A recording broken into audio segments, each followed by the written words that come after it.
This is truly a very surreal moment, having just seen my best friend exchange his vows. I've always known that Matt would get married, but neither one of us would ever guess it would be in Chicago. When I first sat down to write this best man speech, I naturally became reflective on all the great moments that Matt and myself have shared. And it truly became an overwhelming process because there's just so many to choose from. While writing, I also came to the conclusion that you seldom realize those life-changing moments until long after they have passed. One such moment for me was the Winter Honor Round 2000 at Long Beach State. Matt and I shared a winter session class, and I was sitting in class waiting for it to begin, and in walks Mateo. Late, uncapped, and let's face it, probably hungover. He walked in and he sat down next to me, and I reacted as most would if Matt sits beside you. I stood up and I changed seats.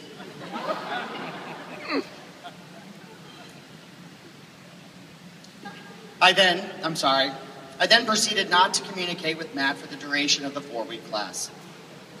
Now, sure enough, the first class the following semester, Matt and I had yet another class together.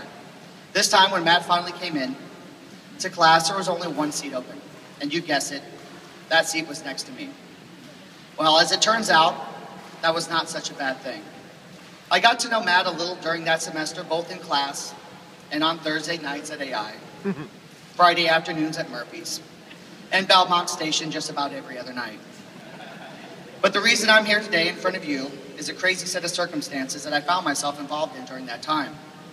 I had just lost my roommate for 2 to 3 years, depending on his behavior, and I was in dire need of finding a new one.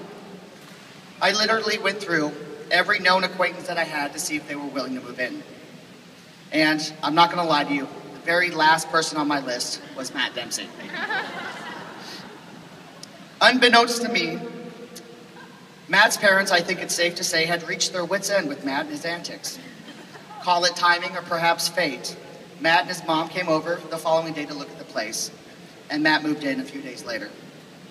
As it turns out, next to Amy and arguably Jeff Mag, I'm the only person ever to successfully live with Matt. And with all due respect to our beautiful wives, that 4 years we lived at 6501 Green Street was truly the best time of our lives. The best thing about that time period wasn't just living with Matt. It was the cast of characters that we surrounded ourselves with. Many of them are here today. And I see that Amy sat them farthest from the bar. Now, the beauty of Green Street, as we refer to it, is that nearly every night, one of these characters were hanging out, ready to surprise you when you got home. Sometimes they brought their own beverage, but most of the time they just helped themselves to ours. There was always cold beer in the fridge, next to the box of baking soda and the 6-day-old tomato. But no matter what the day was, there was always something to do and laughs to be had. And there was never, ever a dull moment. I can recall even Chris, Matt's mom, surprised us with an impromptu visit one Friday morning around 9 o'clock. And as it stands, I believe it's the only time Matt's mom ever came to visit us during the 4 years we lived together. Remember that I said it was early Friday morning. Simply put, I'm not sure what Rod, Matt, and myself did the night before, but we were in no shape for visitors, especially Matt's mom. It's funny now, but I can only imagine the horror Chris must have felt when she left after her 5-minute visit. I'm sure she thought what she had probably internalized for years, that Matt's disposition and his choice in friends were, to say, questionable. But Chris, I am here to tell you that it was never as bad as you probably thought. We seldom drank on Mondays. Seldom did we drink alone, and we never stayed up drinking past sunrise. We did from time to time have large gatherings, and I call them gatherings because the term party would imply that we might have had females over as well. But this was not the case. Seldom was there a time when girls were brave enough to visit. Perhaps it was due to our apartment being about as well kept as a Kaminsky Park bathroom, or perhaps Matt and I are just not as cool as we thought we were. But the conclusion I came up with is that 25-year-old girls must have better things to do than watch grown men play video games, crush beers, and pitch quarters against a fish tank filled with sick and dying fish. If that wasn't enough, listening to us argue over who would win in a street fight, Chuck Cecil or General Sherman, didn't help our cause either. I'm sure several outsiders that watched Green Street from a distance surely thought that its two occupants were nothing more than a grease fire. However, during this period, Matt and myself actually began finding some success together, with school and eventually in our careers. One thing I have to say about Matt is never underestimate his drive. No matter what happened the previous night, Matt had the ability to constantly will himself, not just to show up to work, but outwork everyone the next day.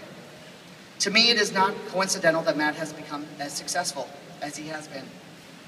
Not only do I truly admire his work ethic, but Matt is probably the sharpest and most charismatic person I've ever met.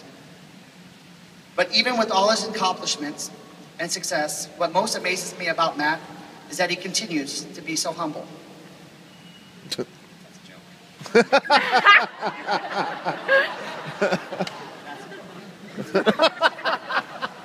Now, I could go on and on about Matt's tremendous accomplishments, and perhaps he could as well. But Matt, with all your tremendous success, your biggest accomplishment to date is sitting to your left. Amy is not only beautiful, but as I saw today, she has at least 4 more college degrees than you. With Amy being so beautiful and obviously intelligent, I wonder why, as she would say, chose Matt. If I were to venture to guess, I would probably say that it's because Matt is the only guy in Chicago that is able to maintain such a bronze tan during what I heard is a brutal winter.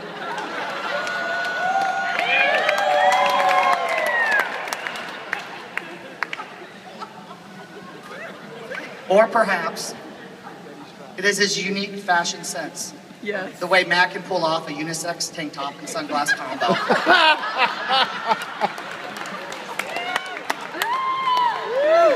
Spaghetti! And I did say unisex, but that's very debatable. Yeah. Or perhaps that special moment was the day that you took Amy to the Lakewood Athletic Hall of Fame. If any of you are in California, you should really check out the Hall of Fame. It's located, I think, on Del Amo and Woodruff at the Lakewood McDonald's. Now, with all seriousness, Amy, we have always gotten along great. And we have shared our more than enough laughs. And I will never forget the heart-to-heart talk we had sitting on the curb in front of O'Malley's. We did not look as dapper then as we do today. I'll leave it at that.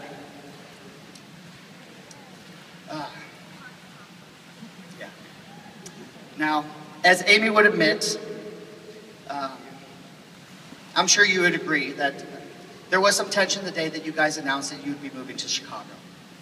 And I admit, like many of Matt's good friends, we were a bit heartbroken and perhaps skeptical. But there was a realization after Scottsdale that Matt, being in Chicago with you, was definitely the safest place for us. However, the one thing I have noticed, and I have sensed in Matt for some time, is that Matt finally feels content.